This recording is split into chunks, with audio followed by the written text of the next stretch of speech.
우리에게 주시는 하나님의 말씀은 에베소서 5장 25절에서 27절의 말씀이 되겠습니다. 에베소서 5장 25절에서 27절의 말씀입니다. 우리 함께 읽도록 하겠습니다.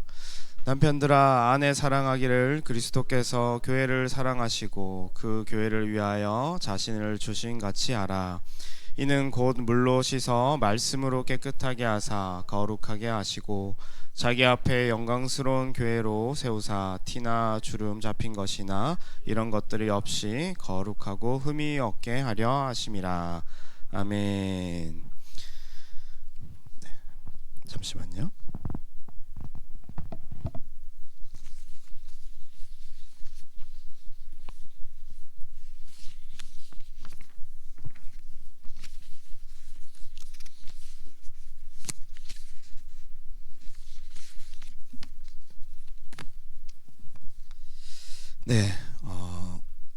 오늘은 네 번째 시간입니다. 복음적 결혼에 대해서, 결혼에 대한 이해에 대해서 계속해서 살펴보고 있습니다.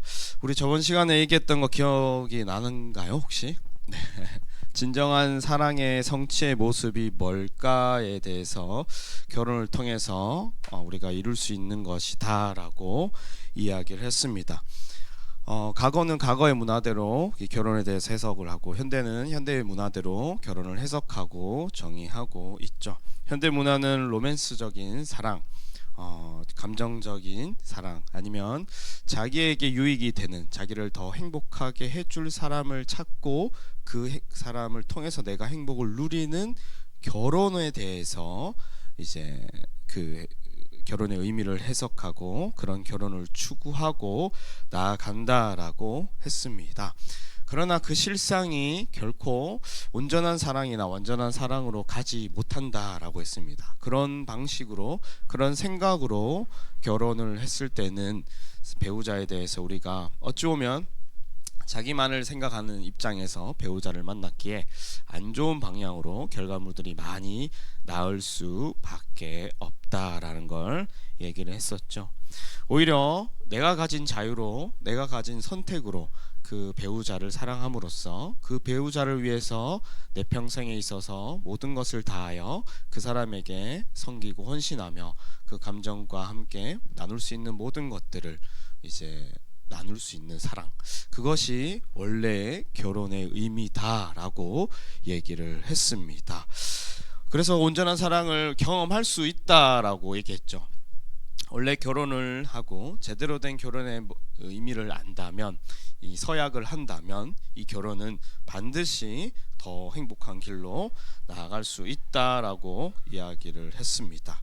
자, 오늘은 결혼의 의미가 아니라 결혼의 목적에 대해서 좀 살펴보고자 합니다. 물론 의미와 목적이 연결되어 있죠. 의미와 연결되어 있지만 목적이 뭔지, 결혼을 했을 때 그러면 어떻게 결혼 생활을 해 나가야 될 것인지, 어떠한 방향성을 가지고 나아가는 것이 참된 결혼의 의미인가라는 걸 우리 살펴보고자 합니다. 자, 결혼관계를 잘 이끌어가기 위해서 궁극적으로 우리가 붙잡아야 할 결혼의 목적은 무엇인가 라고 했을 때, 요약하자면 영적인 우정을 나누는 결혼의 방향성을 가지고 함께 걸어가야 더 온전한 관계 안에서 온전한 사랑을 잘 나눌 수 있다라고 얘기할 수가 있습니다. 자, 성경에서 배우자를 표현할 때 쓰는 단어들이 있습니다. 우리 창세기서에 아담에게 하나님이 혼자 거하는 것이 좋지 않아 하와를 만드셔서 하와를 아담에게 보내주셨죠. 그랬을 때 아담이 하와를 보면서 얘기했던 말이 있습니다. 뭘까요? 이 사람을 보면서 뼈 중에 뼈요, 살 중에 살이로다. 하나님이 아담에게 돕는 배필을 주셨다라는 말을 썼습니다. 여기서 이 돕는 배필이라는 단어를 쓸 때 에제르라는 말을 쓰는데요, 이 에제르라는 말 자체가 히브리어인데 무슨 뜻을 갖고 있냐면 친구의 뜻을 갖고 있어요. 친구. 우리가 자칫 오해하면 돕는 배필, 이 성경이 너무 옛날 방식으로 이제 적혀져 있는 거 아닌가, 어떻게 남자가 부족해서 여자를 만드신 거 아닌가, 이런 생각들을 합니다. 근데 그런 뜻이 아닙니다. 본질적으로는 물론 부족하죠. 부족해서 상대방이 있는 것도 많습니다.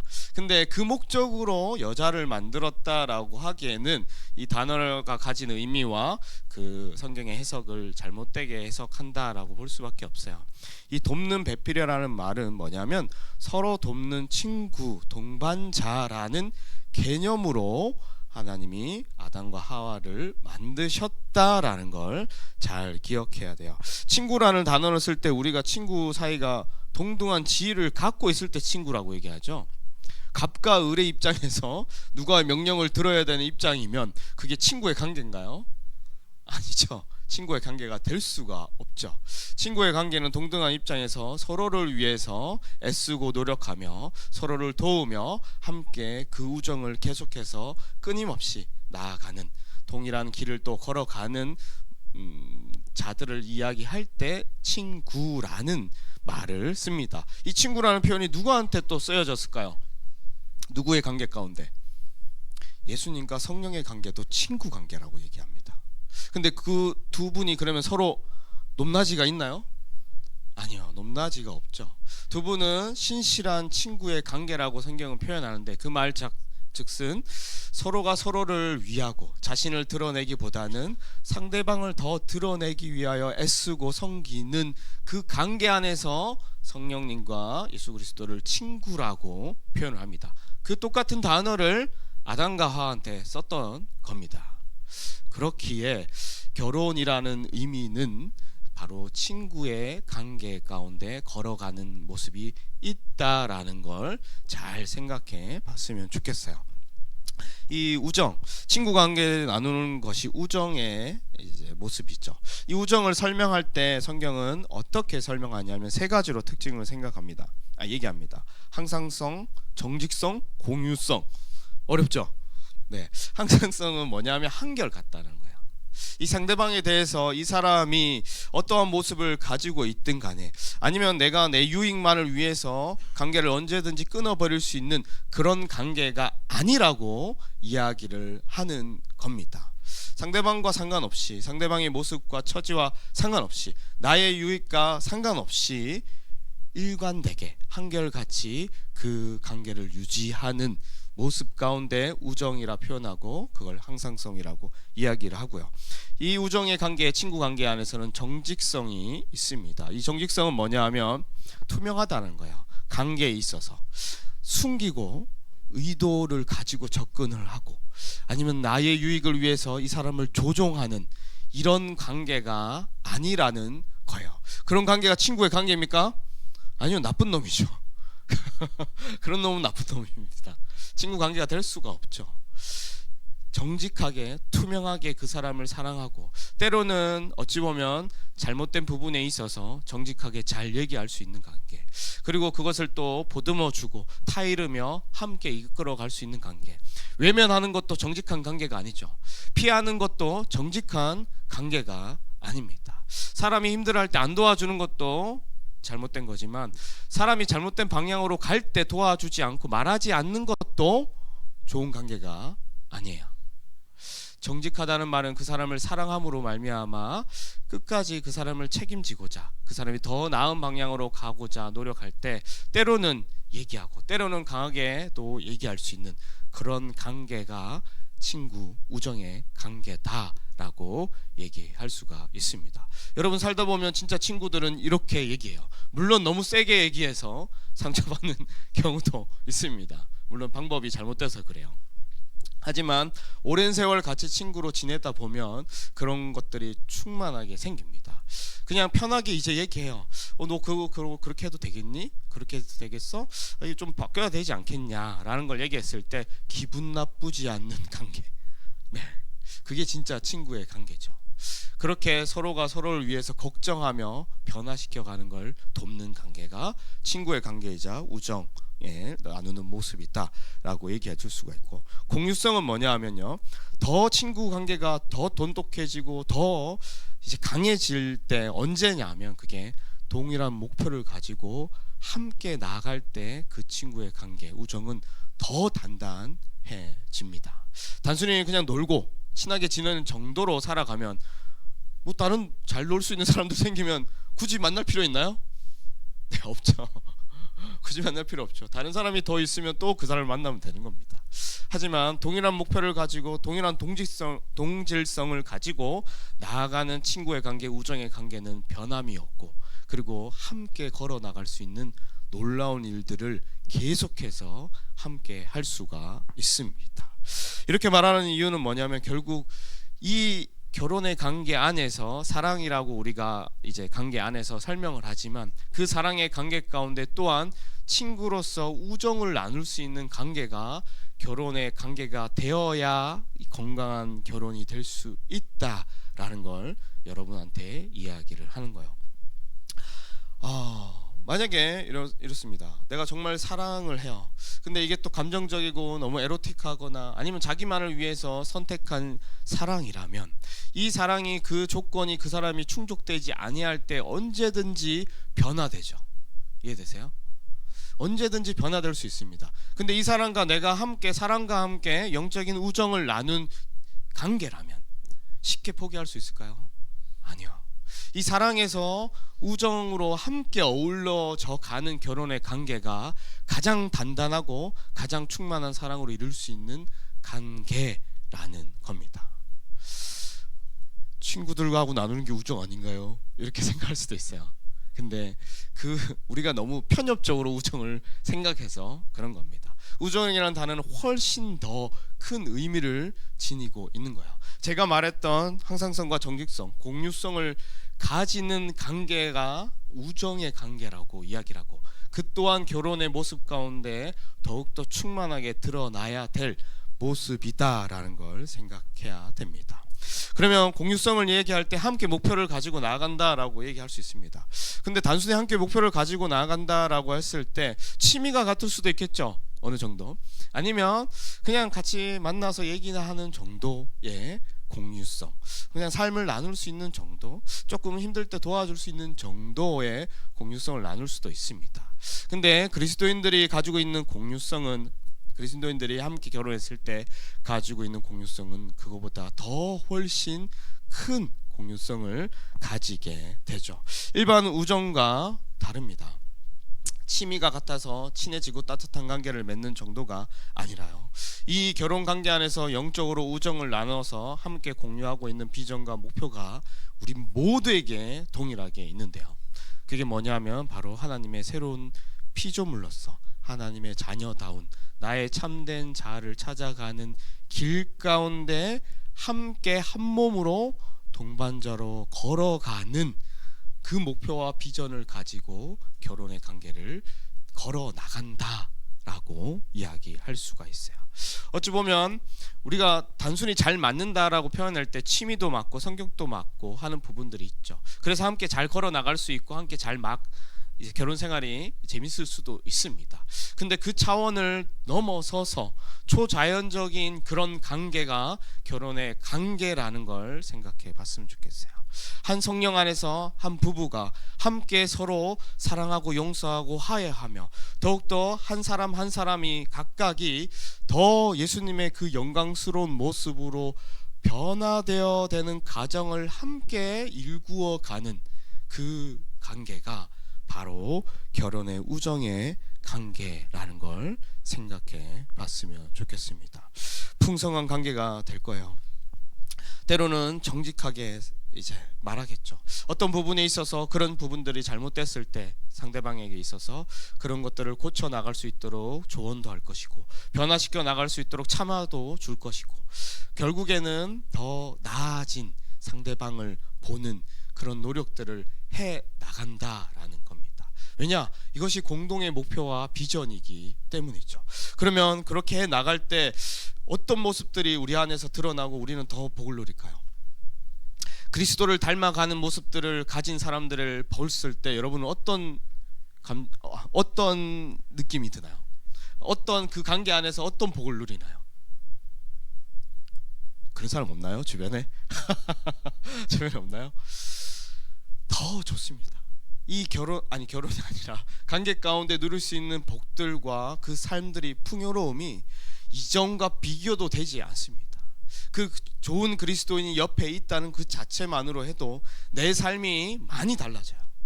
근데 만약에 내 동반자가 그런 삶을 살아가고 함께 일구어 나간다면 그 결혼의 삶은 어마어마해질 겁니다. 독특한 친구의 관계죠. 특별한 친구의 관계라고 성경은 잠언에서 또한 얘기합니다. 기독교적 결혼 관계의 우정이란 서로 사랑을 고백하고 연인이 되어 함께 목표로 나아가며 함께 차츰 깊어지는 하나됨을 통하여 더 서로 자아가 건강해지고 아름다워지며 하나님을 닮아가는 모습으로 변해가는 그 놀라운 일들이 기독교의 결혼의 우정이라는 걸 잘 생각해 봤으면 좋겠습니다. 이것은 놀라운 일이었어요. 여러분, 창세기에 이게 먼저 적혀 있었다는 겁니다. 창세기가 적혀져 있던 시기가 언제일까요? 아무리 어림잡아도 문자가 쓰여진 시기를 생각하면 지금으로부터 3,500년쯤 됩니다. 3,000년, 최소 3,000년. 3,000년 전부터 친구 관계라고 얘기한 거예요. 결혼을. 여러분, 그 당시 남녀 관계가 어땠습니까? 3,000년 전쯤 우리는 잘 모르죠. 역사 아는 친구들 좀 생각해 보면 형격한 지위 관계가 있었습니다. 남자의 재산으로서 여자가 취급받던 시대였어요. 이해되세요? 그 시대 때 뭐라고 얘기했냐면 동반자고 친구다. 서로 함께하며 서로 아름다운 형성을 만들어 나갈 우정을 나눈 관계다. 이렇게 성경은 이야기한 겁니다. 근데 그 메시지가 그 당시에도 떨어졌을 뿐만 아니라 지금 우리에게도 떨어지죠. 로맨스를 바라며 감정적인 사랑과 충족과 나의 행복한 결혼 생활을 해줄 사람을 찾는 이 사회 가운데도 동반자라고 성경은 이야기하는 거예요. 내가 힘들 때나 어려울 때나 나의 감정이 떨어질 때나 높아질 때나 힘들고 어려운 모든 상황과 관계없이 그 상대방을 위하여 함께 걸어갈 수 있는, 함께 더 나아질 수 있는, 함께 그 사람의 발전과 성장과 변화됨을 추구하며 나아가는 관계라고 바울은 이야기하고 있고 성경은 이야기하고 있는 겁니다. 놀랍지 않나요? 저만 놀랐나요? 네. 결혼은 그렇게 귀한 것입니다. 예수 그리스도와 교회를 관계를 표현할 때 결혼 관계로 표현해요. 예수 그리스도와 교회 성도들이 결혼했다라고 표현하며 그 결혼의 관계를 남편과 아내의 관계로 설명을 합니다. 예수 그리스도가 목숨 바쳐 자신의 피값으로 교회를 살리셨고 그 교회를 거룩하게 하기 위하여 모든 애정과 노력들을 쏟아내시는 그 모습의 관계가 결혼의 관계라고 얘기하며 서로 그렇게 살아가라고 이야기하고 있죠. 그래서 제가 결혼에 대해서 처음 얘기할 때 뭐라고 얘기했냐면 결혼은 아주 신비한 복음이 담겨져 있는 놀라운 하나님이 축복해 주신 관계다라고 이야기를 했던 겁니다. 기억날지 모르겠지만 지금의 삶에 우리가 배우자를 선택할 때 어떻게 선택하는지 잘 살펴봤으면 좋겠어요. 상대방의 신체적인 외모나 이런 감정들, 에로틱한 감정에 이끌려서 그 매력에 따져서 내가 그 사람과 관계를 맺어서 결혼을 하고 나아가고 있다면 그 사람이 나이 들 때 더 괜찮은 사람이 나타나면 어떡하죠? 그 방향성을 잃어버린다면 어떡하죠? 진정한 우정을 나누지 못하고 진정한 목표와 방향성을 밟아추어 나가지 못하는 사람들은 깨질 겁니다.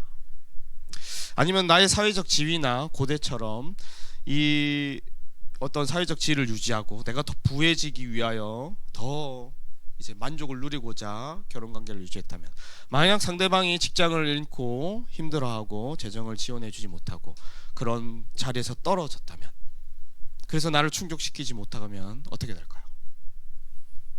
우정이 없는 그 관계는 영적인 우정, 이 목표와 방향성이 없는 관계는 결국 깨질 겁니다. 왜냐하면 그게 목표였으니까.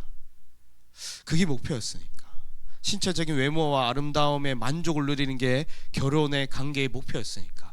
나의 사회적 지위와 내가 더 잘 살아갈 수 있도록 돕는 사람으로서 살아갈 때 그 만족을 누리는 게 내 결혼의 목표였으니까. 그 모든 것이 사라지면 결혼의 관계성은 깨진다는 겁니다. 우리는 잘 돌아봤으면 좋겠어요. 영광된 모습으로 살아가는 놀라운 비전이 결혼 관계 가운데 심어져 있습니다. 이것에 기뻐했으면 좋겠어요. 지금 당장은 안 될 수도 있어요. 차츰차츰 되겠죠. 복음의 깊이를 알아가고 복음의 사랑을 알아갈 때 상대방이 더 아름답고 영광스럽게 되어가는 모습을 보는데 내 삶이 함께 거기에 동참하고 감격하는 그 놀라운 삶을 우리는 살아가야 된다는 거예요. 그게 하나님이 결혼을 주신 관계의 본질이자 목적이라는 겁니다. 그리스도인들이 사랑에 빠졌다는 말은 남다른 의미가 생긴다는 겁니다. 그리스도인들이 진정한 사랑에 빠졌다라는 의미는 곧 이 영적의 걸음을 걷기 시작했다라는 말이에요. 우리가 남녀 간에 서로 마주 볼 때 서로 아주 감정적인 사랑이 일어나고 즐겁고 그 연애 관계에 보람도 있고 하여튼 기쁨도 있죠. 그러나 마주보는 사랑만 해서는 안 되고요. 이제 함께 동일한 목표를 가지고 걸어가는 사랑까지 해야 완전한 사랑으로 나아갈 수가 있습니다. 그렇게 발맞추어 나갈 때, 걸어 나갈 때 함께 일구어져 가는 추억들과 그 가정들이 엄청난 결혼의 자산이자 복이 될 거예요. 함께 만들어져 가는 그 놀라운 은혜들이 여러분의 삶 가운데 풍성하게 드러나면 드러날수록 이 상대방을 사랑하는 마음과 귀하게 여기는 마음들이 더 많이 생기게 될 겁니다. 아니면 단순히 소꿉놀이를 할 수도 있어요. 여러분, 나한테 맞춰줘. 우리 소꿉놀이 할 때 그러죠. 마음에 안 들면 소꿉놀이 하다가 승질 냅니다. 우리 수아지아가 소꿉놀이에요. 아세요? 엄마 아빠 역할을 합니다. 여보 이래요. 서로 소꿉놀이 합니다. 근데 여보 이거 해줘 이렇게 말해요. 뭐 이거 하자, 뭐 밥 먹자, 음식을 만들자는데 아니야 나 그거 싫어, 하기 싫어 이래요. 하기 싫어 이러고 저기 다른 거 합니다. 서로 다른 거 합니다. 그러면 관계가 틀어질 수밖에 없죠. 아니요. 지금 비유를 듣고 하지 실제 상황 아니에요. 소꿉놀이는 실제 상황이지만 이 서로 헤어짐에 대해서는 그 비유예요. 여러분 오해하지 마세요. 아 이런 말도 합니다. 여보 사랑해 이런 말도 해요. 수아제아가 서로. 네? 여보 나 교회 갔다 올게 이런 얘기도 해요. 애들이. 배웠죠. 그러니까 자녀들도 그 사랑을 배운다는 겁니다. 남녀의 사랑의 본질이 뭔지 자녀가 배운다는 거예요. 이해되세요? 아내와 남편이 정말 참되게 사랑하면 그거 그대로 자녀가 배우고 그걸 추구하게 될 겁니다. 남편과 부부의 관계, 아내가 관계가 안 좋으면 자녀도 남편과 아내의 관계에 대해서 기대하지 않을 거예요. 안타깝죠. 여러분 그래서 자녀 낳으면 더 신경 써야 됩니다. 물론 의도적으로 일부러 그러면 안 되겠죠. 일부러 그러면 좀 그것도 이상한 관계죠. 그러나 진실된 관계에서 사랑할 때 자녀도 그 사랑에 대해서 기대하고 그 사랑을 추구하고 그 사랑의 복을 자녀도 누릴 거라는 거. 갑자기 수아지아 얘기하다가 얘기했네요. 소꿉놀이를 벌이는 수준에 그칠 뿐이라는 거예요. 나의 만족과 유익을 위해서 같이 놀아줘, 같이 함께 해줘, 나 외로우니까 나의 필요를 충족시켜줘 라는 수준으로 결혼한다면 소꿉놀이로밖에 안 된다는 거예요. 그 의미가 있을까요? 아니요. 그러면 또 헤어지고 또 만나고 또 헤어지고 또 만나고. 저번에 대만 동생이 얘기했던 것처럼 굳이 지겹도록 그렇게 한 사람과 살아갈 필요가 있나? 그렇게 된다는 거예요. 함께 발맞추어 나가는 그 우정과 그 사랑을 누리지 아니하면 함께 더 나아지는 자신들을 바라보고 기대하고 소망하고 그 안에서 아파하기도 하고 고통스럽기도 하지만 그러지만 다시 회복해서 나아가는 그 모든 과정 가운데 목표와 비전을 가지고 걸어 나가지 아니하면 한 관계를 유지하는 것 자체가 결혼의 본질을 잃어버리기 때문에 목적을 잃어버리기 때문에 어렵다라는 걸 여러분이 잘 생각해 봤으면 좋겠어요.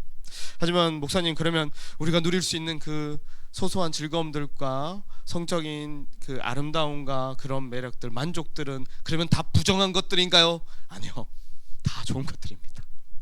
함께 웃기도 하고 떠들기도 하고 함께 넷플릭스를 보기도 하고 함께 여행을 가기도 하고 함께 시간들을 보내며 누리는 그 기쁨들도 다 중요합니다.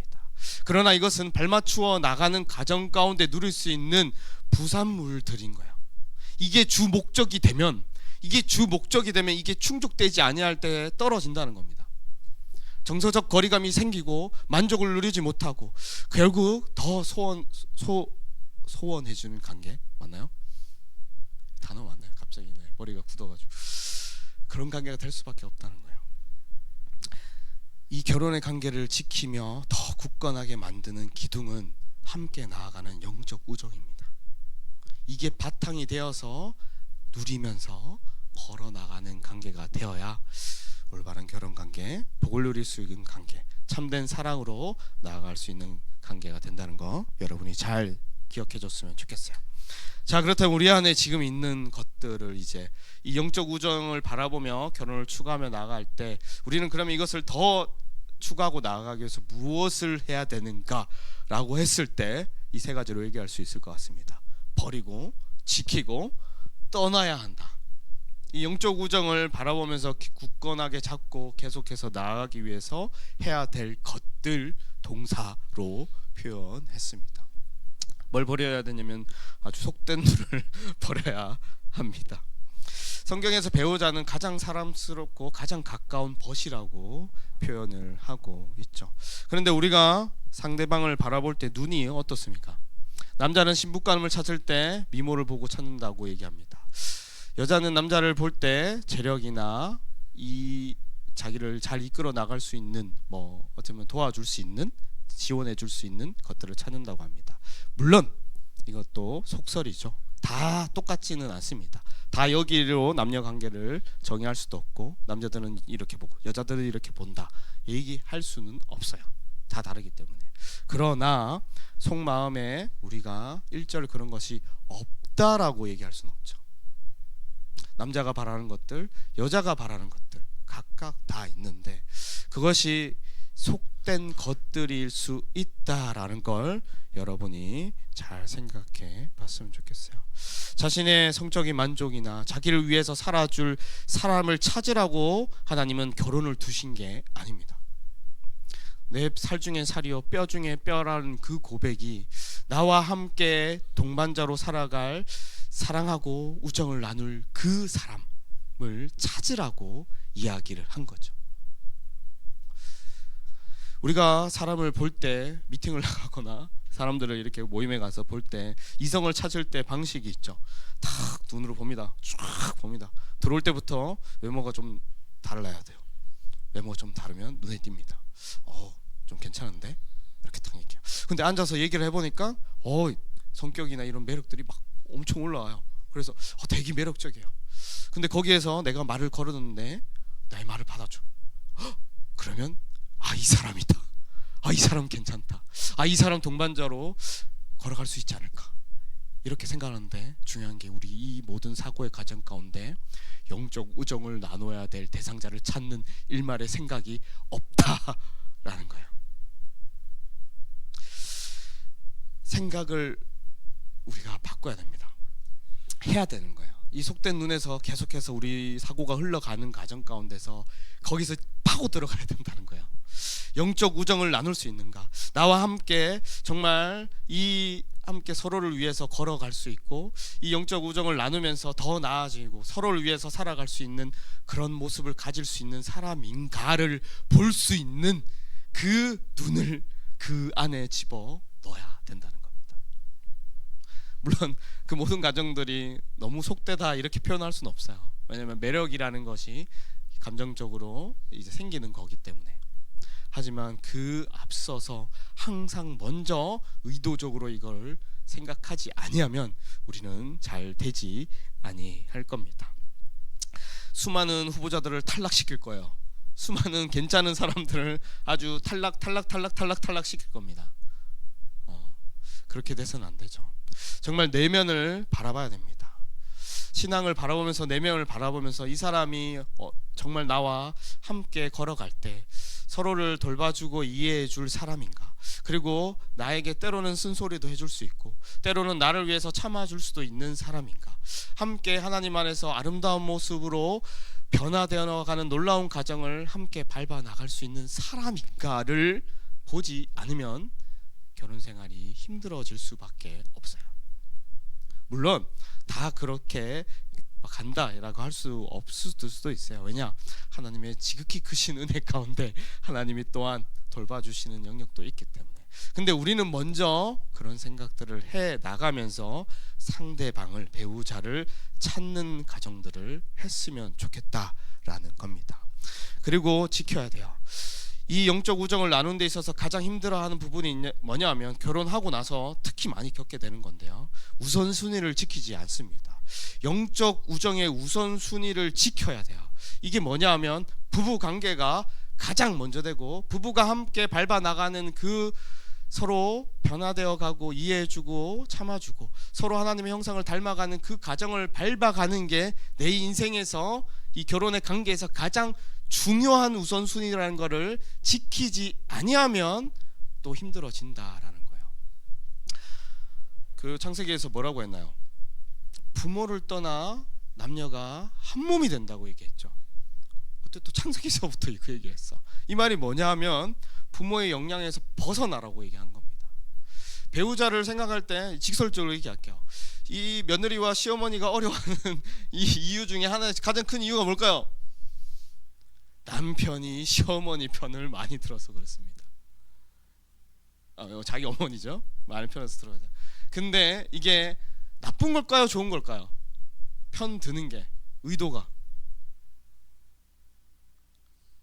물론 나쁠 수도 있는데 좋을 수도 있습니다. 뉴스에 나오는 건 좀 나쁜 게 많죠.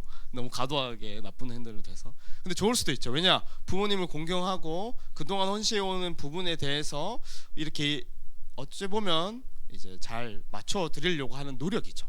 좋은 면입니다. 좋은 면이에요.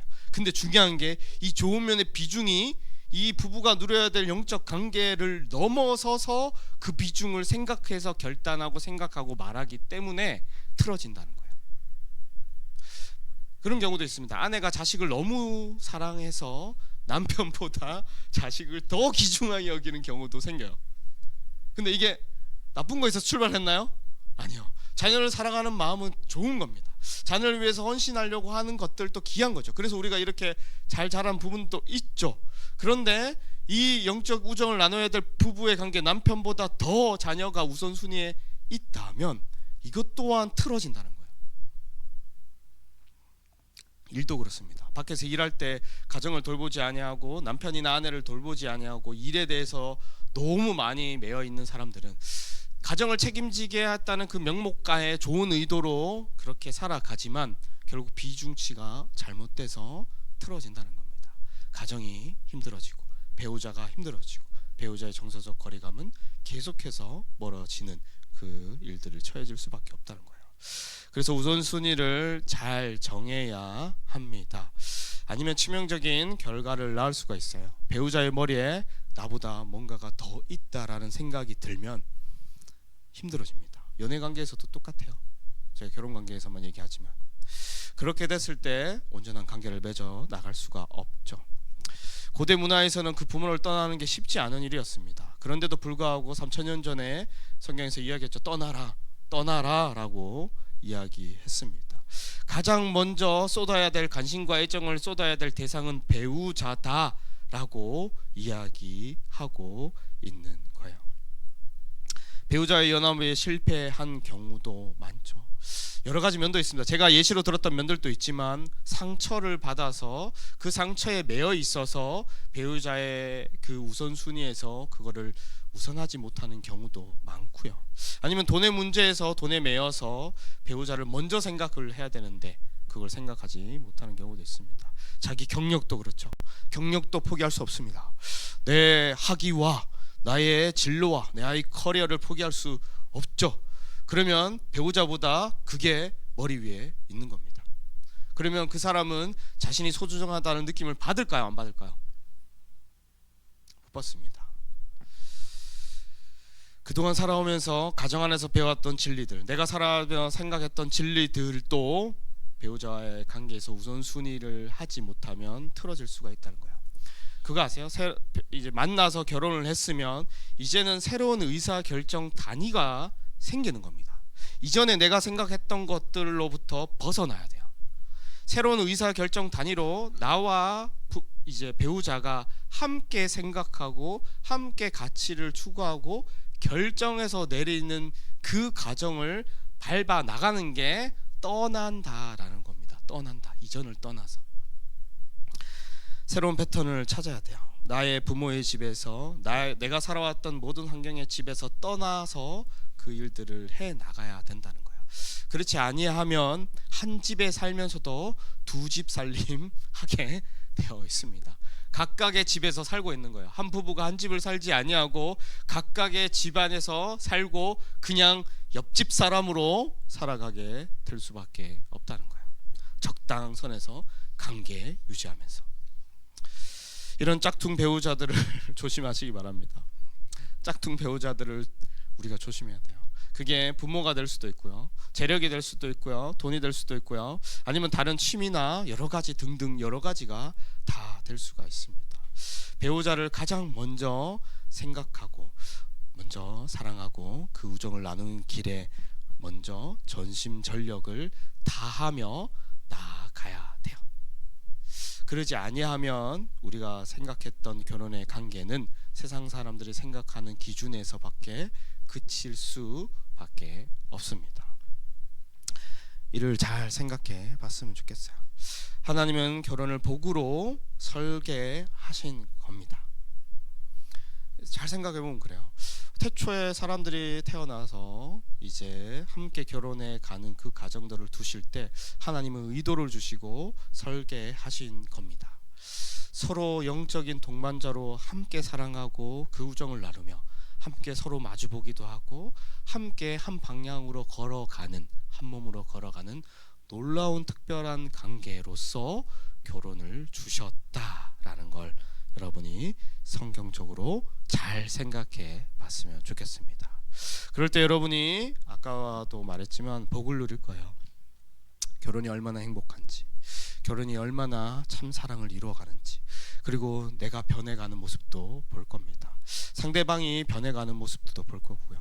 그래서 나이가 들면 들수록 더 온전해지는 상대방들을 보면서 더 기뻐하며 만족해 할 겁니다. 그리고 하나님이 이야기하실 거예요. 아, 그동안 살아왔던 모든 삶이 기야구나 라고 이야기하실 겁니다. 평가하실 겁니다. 여러분 그거 아세요? 사명보다 결혼이 먼저입니다. 결혼 관계에서 부부가 힘들어하면 사명을 내려놓아야 될 때예요. 하나님은 그렇게 이기적으로 자기를 위해서만 그렇게 살라고 얘기하신 적이 없습니다. 함께 그 사명을 감당하길 바랬던 거지 자기 혼자 사명 감당하겠다고 끌고 가고 그래서는 안 돼요.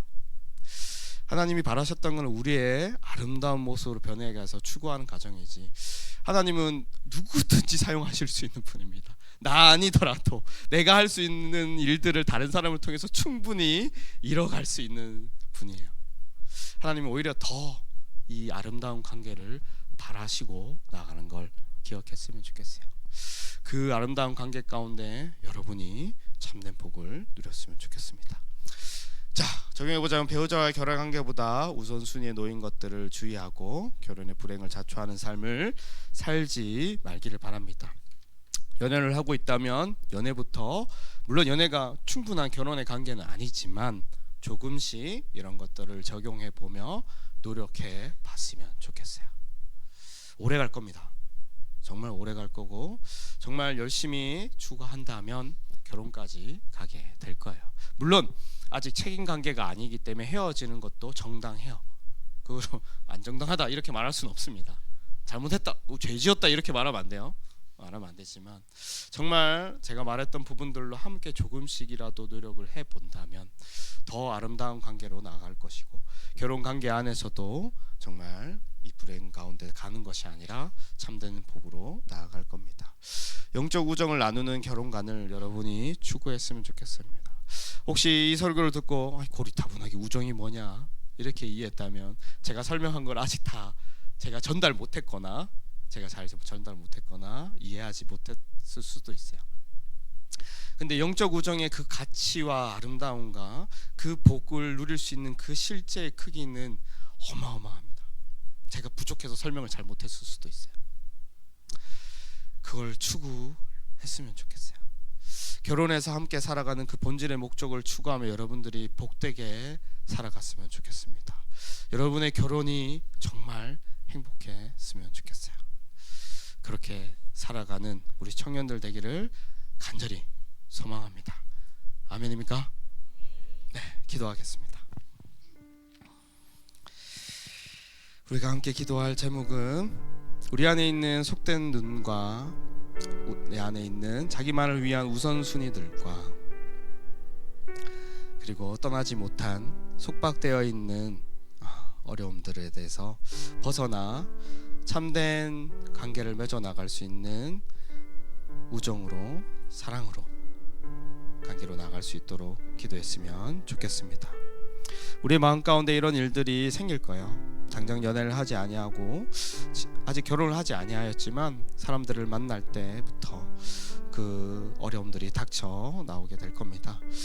이럴 때 생각할 수 있도록 기도했으면 좋겠어요. 우리 마음 가운데 하나님이 주신 은혜의 성경적인 부부와 그 결혼의 의미가 무엇인지 되새길 수 있도록 은혜 달라고 기도했으면 좋겠습니다. 그리고 그 놀라운 은혜 가운데 이 진리 가운데 참된 결혼을 누릴 수 있는 자들이 될 수 있도록 우리 함께 기도했으면 좋겠습니다. 우리 함께 동성으로 기도하도록 하겠습니다. 사랑과 은혜가 풍성하신 아버지 하나님 감사합니다. 하나님 은혜 더하여 주시옵소서. 우리 청년들에게 이 결혼의 본질과 그 목적이 무엇인지 다시 한번 새길 수 있는 그 귀한 은혜의 시간들이 될 수 있도록 주님 붙잡아 주시옵소서. 영적인 우정을 나누며 나가는 것이 얼마나 복된 것인지 이해하며 나가게 하여 주시옵소서. 아무런 변화도 없이 단순히 즐겁고 만족과 그 상대방이 나를 위해서 살아가려고 노력해야 되는 그 어려운 결혼을 바라는 것이 아니라 이제는 내가 먼저 나의 자유를 가지고 상대방을 위해서 함께 걸어가고 마주볼 수 있는 그 결혼을 추구하며 나아갈 수 있는 청년들이 될 수 있도록 주께서 도우시고 인도하여 주시옵소서. 결혼의 의미를 퇴색해져가는 이 시대입니다. 이 시대 가운데 우리 청년들이 바른 눈으로 바른 생각으로 바른 진리로 그 결혼을 바라볼 수 있도록 성경 안에서 더욱더 깨닫고 복음 안에서 깨달아 나가는 자들이 될 수 있도록 주께서 도와주시옵소서. 그래야 그 복을 누리는 자들이 되길 원합니다. 그 복으로 함께 사랑하며 함께 결혼의 은혜를 누리며 나아가는 자들이 될 수 있도록 주께서 붙잡아 주시옵소서. 이 놀라운 은혜가 충만히 임하길 원합니다. 그 곳곳에서 그 삶에서 자신들이 바라보는 눈으로 아버지 이루어질 수 있도록 주께서 도우시고 인도하여 주시옵소서. 어느 곳에 있든지 어느 장소에 있든지 이 놀라운 진리를 기억하며 나아갈 수 있도록 주여 도와주시옵소서. 함께하여 주시옵소서. 사랑과 은혜가 풍성하신 아버지 감사합니다. 하나님 참된 결혼의 목적을 추구하며 나가게 하여 주시옵소서. 하나님이 결혼을 설계하실 때에 두신 이유가 영적인 우정을 나누며 함께 하나님 앞으로 하나님의 자녀로서 더 영광스럽고 아름다운 모습으로 함께 도우며 변해갈 것을 주님께서는 그 목적으로 두셨다는 것을 기억하게 하여 주시옵소서. 그리고 그 놀라운 은혜의 길 가운데 걸어가며 하나님의 충만한 사랑과 서로 간의 충만한 사랑과 서로 간의 행복을 경험할 수 있는 그 결혼들이 될 수 있도록 주께서 도와주시옵소서. 우리 청년들이 그 놀라운 진리를 붙잡고 그 결혼의 생활들을 해나가길 소망합니다. 주께서 언제나 함께하여 주시옵고 이 진리들을 잘 기억할 수 있도록 주여 붙잡아 주시옵소서. 10년 가운데 새겨 주시옵소서. 감사드립니다. 예수님의 이름으로 기도드립니다. 아멘. 지금은 우리 주 예수